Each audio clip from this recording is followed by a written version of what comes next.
Assalamualaikum warahmatullahi wabarakatuh dan semangat pagi. Oke guys, kita ketemu lagi dengan Mas Karebet Channel. Saya Diki Purwandi.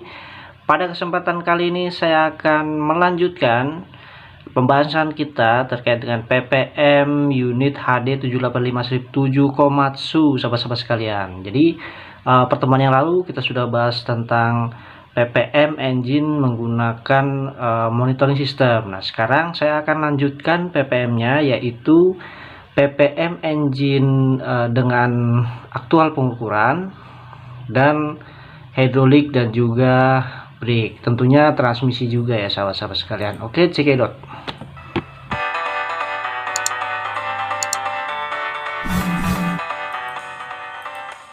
Pertama-tama marilah kita panjatkan puji syukur kita kepada Allah Subhanahu wa taala karena berkat limpahan rahmat dan hidayahnya sehingga kita bisa diberikan selalu kesehatan dan keselamatan ya sahabat-sahabat sekalian. Baik, langsung saja. Jadi pembahasan kita kali ini adalah melanjutkan PPM mesin yang ke minggu lalu sudah saya tampilkan ya sahabat-sahabat sekalian, sudah saya jelaskan. Nah, kali ini saya akan melanjutkan sedikit yaitu terkait PPM engine dengan melakukan pengukuran aktual secara langsung, kemudian dilanjutkan dengan PPM transmisi, kemudian PPM hidrolik dan PPM brake. Nah, untuk yang PPM transmisi cukup banyak yang diukur ya. Jadi kita agak berat ke PPM transmisi untuk channel untuk konten kita kali ini sahabat-sahabat sekalian. Oke, langsung saja kita bahas. Jangan lupa subscribe, like, dan share-nya Mas Karebet Channel. Sahabat-sahabat sekalian, selain pengukuran menggunakan monitoring system ya pada kabin, kita juga bisa melakukan pengukuran secara langsung dengan menggunakan pressure gauge nih sahabat-sahabat sekalian. Nah, jadi ini juga perlu kita lakukan karena yang jelas ini bisa jadi lebih akurat sahabat sekalian, karena bisa jadi sensornya rusak ya. Kalau sensornya rusak, maka yang kita lakukan dengan menggunakan PPM secara monitoring system itu bisa jadi tidak akurat.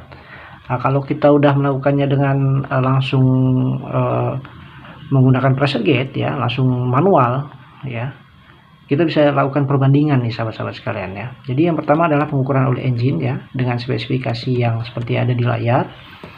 Jadi kita lakukan pemasangan checkpotnya itu di sensor engine oil pressure ya, bisa kita ganti dan kita lakukan pengukuran di sana sahabat sekalian ya. Itu ada dua kondisi, yaitu low idle dan torque converter stall ya sahabat-sahabat sekalian. Nah, di sana ada spesifikasinya yaitu sekitar 8 atau 80 kPa ya sahabat sekalian ya. Nah, untuk TC stallnya itu ada di 290 kPa minimalnya sahabat sekalian, atau permissible volume-nya di angka 0, atau 210 kPa ya sahabat-sahabat sekalian ya. Kemudian selanjutnya pengukuran boost pressure engine ya. Ini pada kondisi rated speed. Nah, untuk rated speed ini pada kondisi di lapangan kita bisa lakukan torque converter stall juga sahabat-sahabat sekalian. Karena kalau rated speed ini kan hanya bisa diambil di dyno test ya. Karena di lapangan engine sudah dipasang ke unit, maka kita lakukan stall speed saja ya, atau torque converter stall speed saja sahabat-sahabat sekalian. Seperti yang sudah kita jelaskan tadi ya. Nah, untuk spesifikasinya adalah dia minimal harus di 165 kPa ya sahabat-sahabat sekalian ya.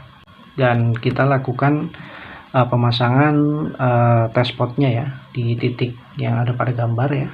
Kemudian kita pasang pressure gauge-nya. Kemudian selanjutnya pengukuran blow by pressure nih sahabat-sahabat sekalian. Nah, untuk blow by pressure ini bisa dilakukan dengan dua cara ya. Selain cara yang di monitoring system tadi ya, itu bisa dengan menggunakan pressure gauge ya, dia harus 2,94 kilopascal minimal ya sahabat-sahabat sekalian ya, atau dengan metode menggunakan selang di air. Jadi nilai yang kita dapatkan itu tidak boleh melebihi 300 ml air nih sahabat-sahabat sekalian ya. 300 ml itu berarti diukur dari A tambah B atau A dikali 2 sahabat sekalian. Jadi ketika engine di running, pastikan airnya akan terdorong ya oleh blow by pressure ini, sahabat sekalian. Nah, terdorongnya itu seberapa mili, itulah yang kita ukur.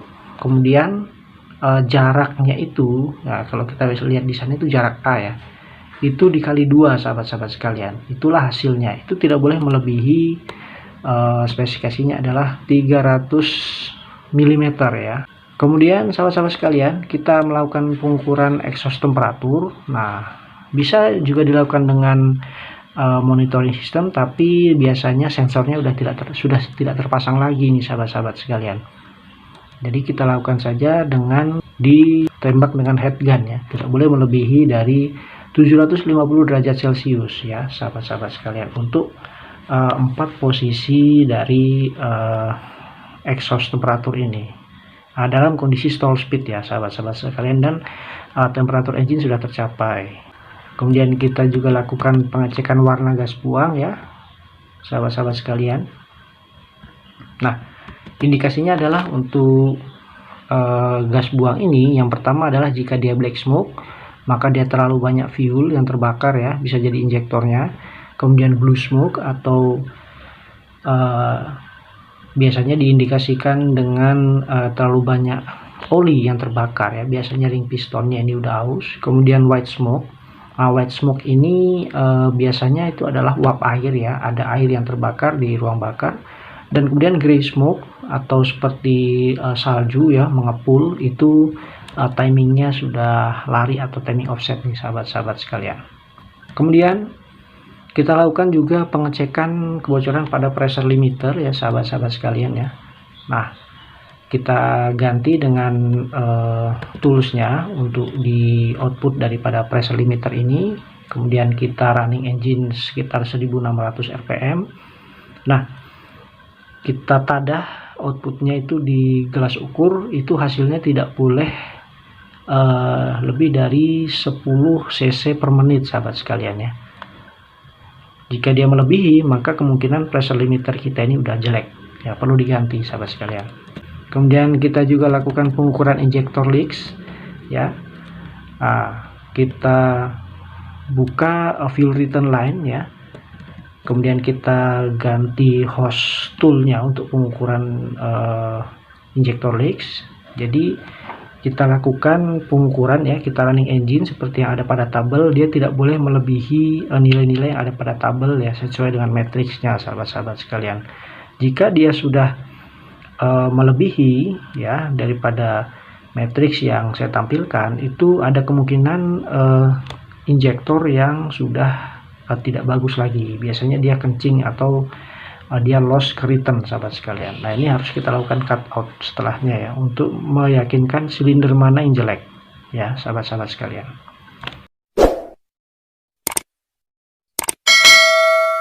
Sudah kita bahas tadi ya untuk ppm engine dengan pengukuran aktual dengan alat ukur. Nah, sekarang kita masuk ke ppm powertrain. Nah, yaitu di sini adalah transmisi nih, sahabat-sahabat sekalian, dan juga torque converter ya.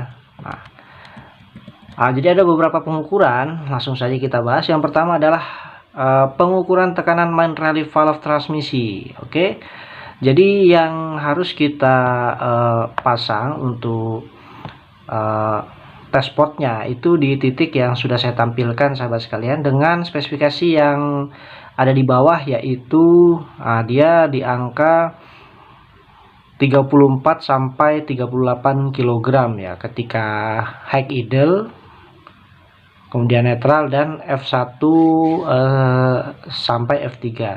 Nah, kemudian sahabat-sahabat sekalian, ketika dia di high idle di F4 sampai F7, dia harus di angka 1,96 sampai 2,36 MPa atau 20 sampai 24 kg. Jadi untuk tekanan main relief valve transmisi ini di speed F4 56 sampai 7 dia harus lebih rendah, sahabat sekalian ya. Kenapa kok nilai spesifikasinya untuk di speed tinggi dia lebih rendah? Karena sahabat-sahabat sekalian, untuk di speed tinggi dia tidak perlu melakukan engagement yang terlalu kuat ya pada clutch, dikarenakan untuk speed tinggi forward 4 567 dia sudah melaju kencang unit ini sahabat sekalian ya. Nah, untuk speed 1, 2, 3 dan speed mundur itu dia butuh engagement clutch yang kencang, yang kuat, karena dia memerlukan torsi yang lebih sahabat-sahabat sekalian, karena kan awal dia moving ya. Jadi memang harus cengkraman clutch ini harus kuat, karena unit dari kecepatan 0 atau berhenti ke bergerak itu butuh cengkraman clutch yang kuat, otomatis pressure-nya juga harus kuat sahabat-sahabat sekalian. Oke, kita lanjut. Pengukuran selanjutnya adalah tekanan torque converter inlet sahabat-sahabat sekalian. Jadi test pot yang harus dipasang di titik yang sudah saya tampilkan di layar ya. Nah, titik itu sahabat sekalian. Kemudian cara mengukurnya adalah dengan netral, kemudian high idle juga ya. Nah, brake-nya ini kita aktifkan sahabat-sahabat sekalian. Oke, spesifikasinya adalah dia di angka 8,67 kg. Nah, itu maksimum ya sahabat-sahabat sekalian. Jadi tidak boleh melebihi dari 8,67 kg per cm kuadrat sahabat-sahabat sekalian. Nah, ketika tidak mencapai spesifikasi, maka disarankan untuk melakukan penyetelan di titik yang ada di layar sahabat sekalian ya. Nah, gitu kita bisa menambahkan SIM ya sahabat-sahabat sekalian di dua titik tersebut.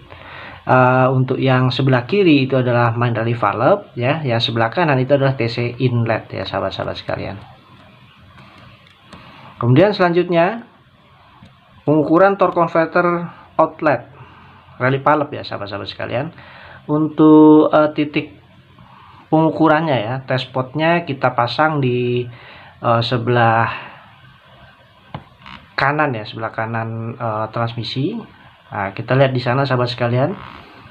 Cara mengukurnya adalah dengan cara netral, kemudian high idle dan brake on. Nah, ini ada dua spesifikasi nih sahabat sekalian, ketika brake-nya on dan brake-nya off ya.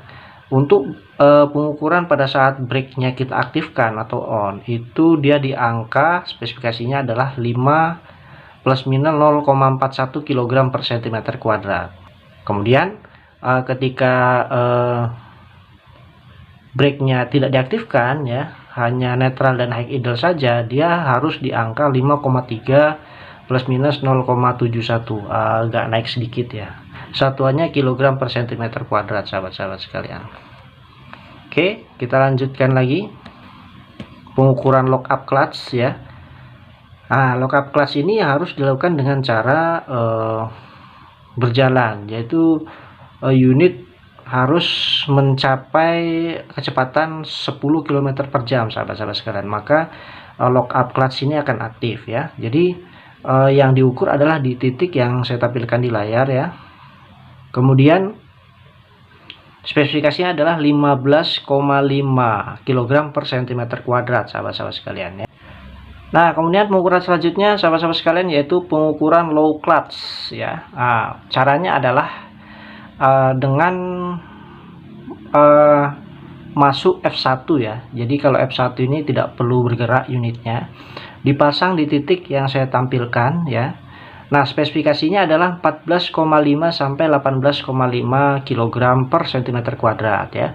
Tidak boleh kurang dan lebih dari itu ya sahabat-sahabat sekalian.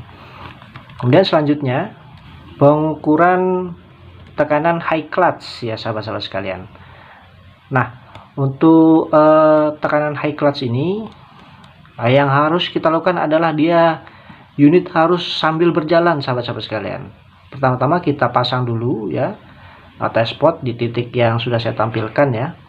Kemudian unit harus berjalan di posisi gear speed 3 sahabat sekalian. Jadi ini harus hati-hati sekali karena kita melakukan pengukuran, kita pasang alat ukur ya. Kemudian unitnya harus jalan, jangan lupa dam body diturunkan ya sahabat sekalian, sampai dia di posisi gear speed 3 baru bisa kita mendapatkan nilai dari tekanan high clutch ini sahabat-sahabat sekalian. Nah, untuk spesifikasinya adalah 14,5 sampai 18,5 kg per cm kuadrat sahabat sekalian ya. Oke, sahabat-sahabat sekalian, kita lanjut ke pengukuran first clutch atau clutch 1 ya. Ini dengan cara hanya di tempat, tidak perlu jalan unitnya ya. Kita pasang di posisi test pot yang sudah saya tampilkan di layar ya. Cukup masukkan gear speed di posisi F1 sahabat sekalian, dan spesifikasinya adalah 33 sampai 37 kg per cm kuadrat ya. Cukup tinggi ya sahabat sekalian, tidak boleh lebih dan kurang dari spek itu. Kemudian selanjutnya pengukuran second clutch atau clutch 2 ya. Caranya mengukurnya adalah kita masukkan posisi gear speed di D ya, atau lever transmisi D. Kalau D itu dia langsung F2 ya sahabat-sahabat sekalian. Jadi tidak perlu jalan unitnya. Nah, spesifikasinya adalah 33 sampai 37 kg per cm kuadrat di posisi titik yang sudah saya tampilkan ya sahabat-sahabat sekalian. Kemudian lanjut ke third clutch atau clutch 3 ya sahabat-sahabat sekalian. Nah, ini caranya, ini harus berhati-hati karena dia harus sambil berjalan ya untuk pengukuran clutch 3 ini di titik yang sudah saya tampilkan di layar untuk test potnya ya, di ECVC nya. Kemudian caranya adalah memajukan unit, dia memasukkan speed posisi gear speed 4 dan dia harus mencapai gear speed 4. Nah, ini agak laju sahabat sekalian, jadi harus dilakukan dengan prosedur yang benar ya. Harus ada yang menjaga di area yang lapang, tidak boleh ada lalu lalang manusia ataupun kendaraan atau unit lain sahabat-sahabat sekalian. Untuk spesifikasinya adalah 18,5 sampai 22,5 kg per cm kuadrat sahabat-sahabat sekalian. Kemudian lanjut di fourth clutch atau clutch 4. Pengukuran clutch 4 ini harus sangat berhati-hati sahabat-sahabat sekalian, karena caranya adalah dia harus di posisi gear speed 6 ya sahabat-sahabat sekalian ya. Jadi harus ada pendampingnya dan harus dikaji dari sisi safety juga sahabat sekalian, karena ini cukup kenceng ya dia di clutch 6, baru bisa kita mendapatkan nilai untuk clutch 4 ya. Untuk test potnya ada di posisi yang saya tampilkan, di spesifikasinya adalah 14,5 sampai 18,5 kg per cm kuadrat sahabat sekalian. Jadi harus berhati-hati ya sahabat-sahabat sekalian, karena dia harus masuk di gear speed 6 ya. Ini sangat laju sekali unitnya, baru kita bisa mendapat nilai dari kelas 4 ini. Oke, kemudian yang terakhir untuk transmisi sahabat sekalian, pengukuran reverse clutch atau clutch mundur ya, di titik atau test spot yang saya tampilkan di layar. Spesifikasinya adalah 33 sampai 37 kg per cm kuadrat, dan untuk caranya cukup mudah, hanya memposisikan transmisi lever di posisi reverse atau mundur sahabat sekalian. Unitnya tidak perlu jalan, cukup kita masukkan ke transmisi mundur dan kita break saja. Jadi seperti itu ya sahabat-sahabat sekalian untuk pengukuran transmisi. Kemudian sahabat-sahabat sekalian, selanjutnya adalah hidrolik dan steering untuk ppm-nya ya. Yang diukur adalah sahabat-sahabat sekalian pengukuran tekanan relief valve steering ya sahabat-sahabat sekalian. Oke, pengambilan nilai ini diukur dengan cara yaitu RPM engine-nya low idle dan high idle ya. Jadi dengan kondisi stall hydraulic cylinder steering. Jadi kita steering ke kanan sampai dia stall atau ngelut ya sahabat-sahabat sekalian. Nah, titiknya itu ada ditampilkan di layar. Kemudian spesifikasinya adalah di angka biasanya kita pakai MPa ya sahabat sekalian ya. Nah, saat low idle ya, dia harus di angka 18,1 sampai 19,1 MPa, tidak boleh kurang dan lebih dari itu ya. Caranya tadi dengan memposisikan steering stall ya, stall silinder steering, kita steering kanan atau kiri sampai mentok, kemudian bisa mendapatkan nilai ini. Kemudian di kondisi yang kedua adalah kondisi high idle ya. Nah, di high idle ini dia di angka 20,2 sampai 21,1 MPa untuk spesifikasinya. Caranya sama, dilakukan dengan cara stall cylinder steering. Nah, untuk pengejasannya ya itu di relief valve steering ya. Ketika kita ingin mendapatkan nilai yang sesuai spesifikasi ya, maka yang disetel adalah di tempat yang saya tampilkan ya di layar. Itu satu putaran itu sama dengan 128 kg per cm kuadrat, sahabat sekalian. Jadi silahkan diperkirakan untuk penyetelannya ya. Intinya dia satu putaran yaitu 128 kg per cm kuadrat untuk penambahannya, sahabat-sahabat sekalian. Kemudian pengukuran yang kedua adalah tekanan relief valve untuk hoist ya. Pengukurannya di tempat yang sama ya, dengan cara engine high idle dan dengan hydraulic stall hoist full rise ya, sahabat-sahabat sekalian. Nah, itu spesifikasinya sama ya dengan yang steering tadi. Ketika dia high idle yaitu 20,2 sampai 21,1 MPa ya, sahabat-sahabat sekalian. Nah, untuk penyetelannya adalah di relief valve hoist ya, di gambar yang saya tampilkan. Maka ketika teman-teman melakukan penyetelan ya, itu satu putaran ya, satu putaran, contoh kita mengencangkan satu putaran, maka dia akan menambah 200 kg per cm kuadrat, sahabat-sahabat sekalian. Oke, kemudian sahabat-sahabat sekalian, yang terakhir adalah pengukuran ppm brake ya. Langsung saja kita bahas. Untuk ppm brake yang diukur adalah cut in dan cut out brake system yang pertama ya, sahabat-sahabat sekalian. Nah, caranya mudah sekali ya. Kita masuk saja ke service menu di monitoring system. Kita masukkan di sub menu to item ya, yaitu 35500 dan 35501, sahabat sekalian. Untuk spesifikasinya adalah cut in dan cut outnya ya. Cut innya itu harus di angka 11,8 sampai 12,78 MPa, dan cut outnya di angka 20,6 sampai 21,56 MPa, sahabat-sahabat sekalian. Jadi nggak boleh kurang dan melebihi dari nilai itu ya, sahabat-sahabat sekalian.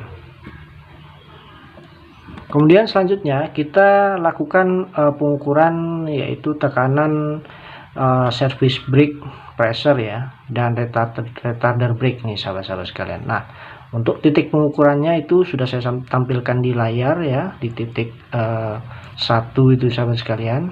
Kita lakukan pengukuran ya. Caranya adalah yang pertama running engine, kemudian aktifkan service brake, kemudian bergantian aktifkan retarder nih, sahabat-sahabat sekalian. Untuk spesifikasinya adalah dia harus di angka 9,8 plus minus 0,69 MPa ya untuk service brake. Kemudian kalau untuk retarder dia lebih kecil ya, sahabat sekalian ya. Dia di angka 6,4 MPa saja ya, sahabat-sahabat sekalian. Kemudian sahabat-sahabat sekalian, kita lanjutkan ke tekanan parking brake release pressure ya. Di angka yang sudah saya tampilkan itu, sahabat-sahabat sekalian, di nomor 2 itu ya, sahabat sekalian. Untuk caranya cukup mudah.